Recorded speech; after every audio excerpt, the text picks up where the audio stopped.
Have you ever stared into a mirror and wondered something might be staring back? Almost like if you stared a little longer, you'd catch something you weren't supposed to see.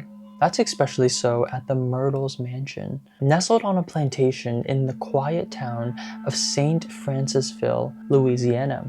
It's so drenched in tragedy, whispers, and ghost stories, it's been called America's most haunted plantation.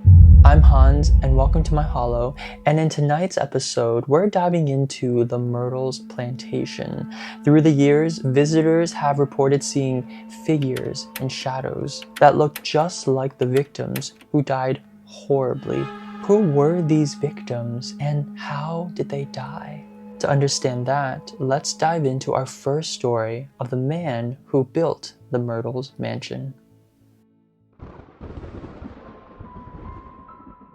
David Bradford, a prominent lawyer and judge from Pennsylvania.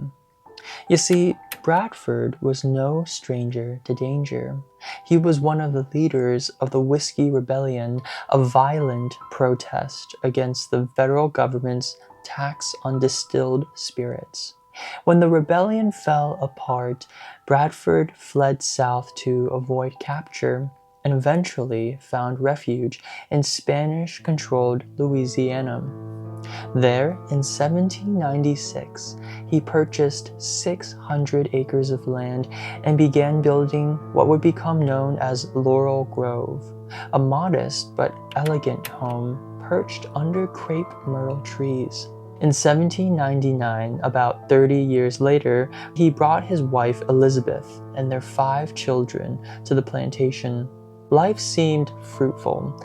Bradford took on students, including a young man named Clark Woodruff. Woodruff would later fall in love with and marry Bradford's daughter, Sarah Mathilda. Together, they had 3 children, lived in relative peace at Laurel Grove until tragedy struck in waves. First, Sarah Mathilda died from yellow fever in 1823. Then, their son James passed away the next year. 2 months later, their daughter Cornelia succumbed as well. 3 deaths in just over a year, all due to disease, left the family, or just Woodruff, shattered. He eventually sold the property to a man named Ruffin Sterling in 1834, who expanded the house and gave it its haunting new name, the Myrtles.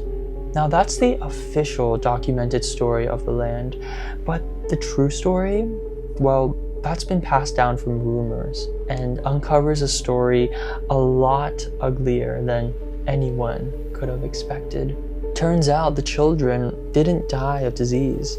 They were murdered by the family's slave, Chloe.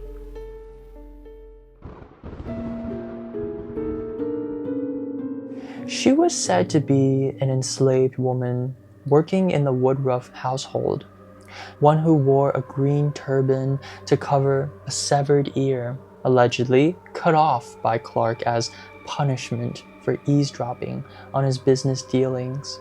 The story goes on to say that Chloe, perhaps seeking revenge or fearing punishment, baked a cake laced with crushed oleander leaves, a deadly poison. When Sarah and her 2 children ate it, they all died. Chloe confessed and was hanged by the other slaves, her body thrown into the Mississippi River. It's a chilling story, one that's been passed down for generations. But is it true? Well, according to historical records, no woman named Chloe ever appears in plantation documents, and Sarah and her children? They did die, but of yellow fever, not poison. However, reputation was everything in early America, especially at the upper class. The publicity of a black slave killing her master's family would have tarnished the Bradford's name forever. So it's possible Bradford covered up this horrid murder to preserve his dignity, to erase a slave who should have never lived. But the truth will always come out. Visitors over the centuries have seen a woman in a green turban wandering the grounds. Some say she lingers by the children's bedrooms. Others claim she's been caught in photos, watching from the shadows. But how did Chloe's soul get trapped in the house? That's where the mansion's most infamous mirror comes in.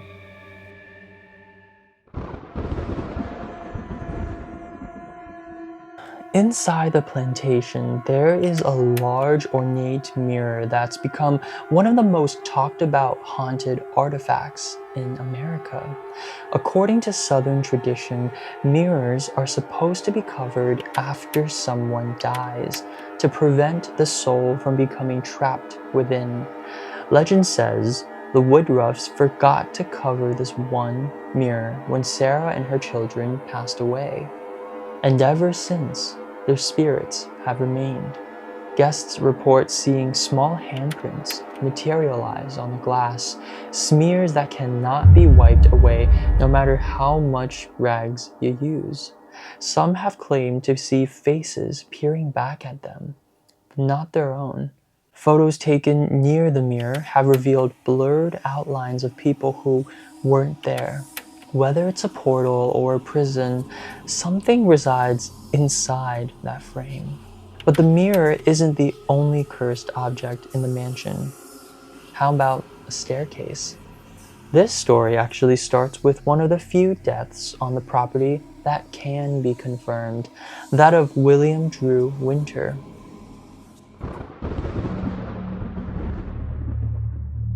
You see, in 1871, a prominent attorney and one of the owners of the Myrtle mansion was shot in the front porch by an unknown murderer. Bleeding and desperate, he stumbled back into the house. He tried to climb the stairs, only to collapse and die on the 17th step. What's interesting is, even to this day, many visitors and staff report hearing heavy footsteps echoing up the staircase, but always stopping at the same step as if reliving the final moments of Winter's life on the 17th step. Some have even claimed to see a bloodstain appear, only to vanish seconds later. There's also a photograph that's become infamous among ghost hunters. Taken during a tour of the plantation, it shows what appears to be a small girl peeking out from behind the window. Her dress is old-fashioned, her face with a pale, expressionless blank. The photographer swears no one was standing there. Others have seen her darting through the garden, her dress swaying in the breeze. But when they go to investigate, the path is empty. Some believe she is Mary Octavia Woodruff, the only surviving child of Sarah and Clark Woodruff. She died years later, but perhaps returned to the only home she ever knew. Now, the ghosts of the Myrtles aren't just limited to just a few. Guests have also experienced furniture rearranging itself overnight. The classic chilling cold spots in the middle of sweltering Louisiana summers. The piano playing a single sad note over and over again with no one sitting there. A bloodstain on the floor that reappears no matter how many times it's been cleaned. There are even tales of Union soldiers supposedly killed on the property during the Civil War, whose boots can still be heard echoing through the halls. Despite the exaggerations, misremembered names, and even the folklore that continue to shroud the house in mystery, the Myrtle's plantation remains a place of real sorrow.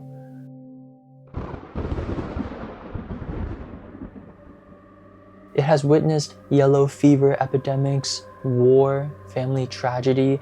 Death was a constant guest here, and some believe it never checked out.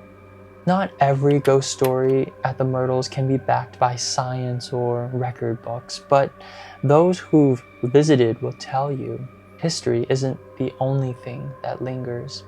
The Myrtles mansion isn't just haunted by the dead. It's haunted by the living memory of pain, So next time you pass a mirror or catch a flicker of movement that isn't yours, think of the Myrtle Mansion, or of the lives that were lost there, of the spirits that may be watching. Are you sure you're alone?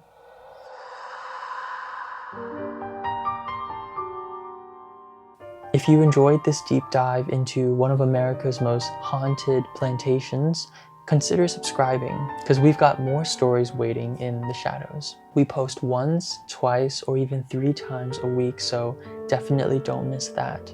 Until next time, keep the lights low and keep that volume up.